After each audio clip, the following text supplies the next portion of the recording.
Yeah. So it's an irritant, like actually physically, or is it's not nervous system? No, I mean, I guess irritant is not the best word, but it's, it causes them to arouse because it's probably affecting their, it's invading their tissue. So that's probably some sort of waking them up to want to groom it off if they had, Got it. like that. So it is more physiological than disrupting like a hibernation. Yeah, sleeping. It's more just pattern. causing them just to wake up because of it. Did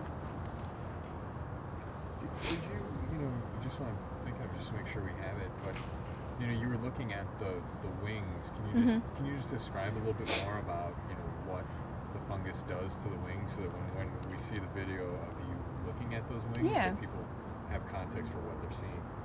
Yeah. So the fungus that causes white nose syndrome will affect the wing membranes. It will invade the tissue, and so when we look at the wings of bats, we're looking for any discoloration or holes that could have been caused from the fungus that's damaging the natural tissue. Is that good? Cool. Okay.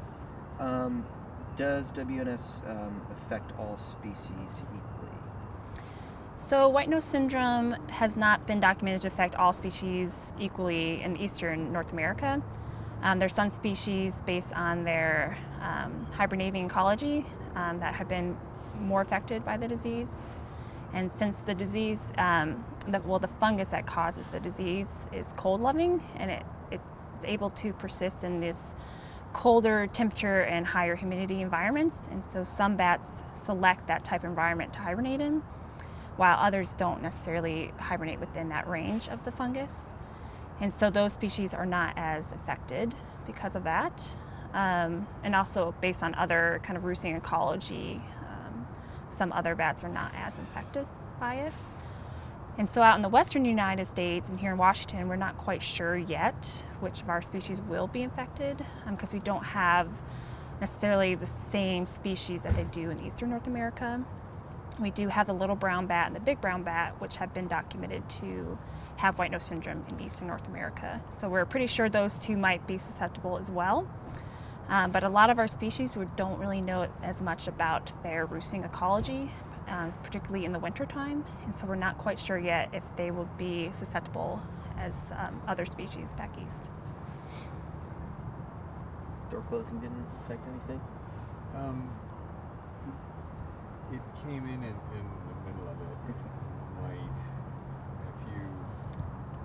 if you're talking about like the species back east, maybe if you want to just hit just that kind of that second part. Yeah. So let's see where. So about the eastern. Okay. So bats in eastern North America. Wait. So what did I? Where was I in there? So you want me to talk about their hibernating ecology, or beyond that point?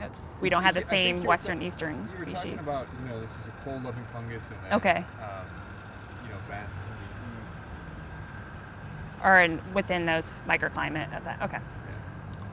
So start from there. Second, tell us. To the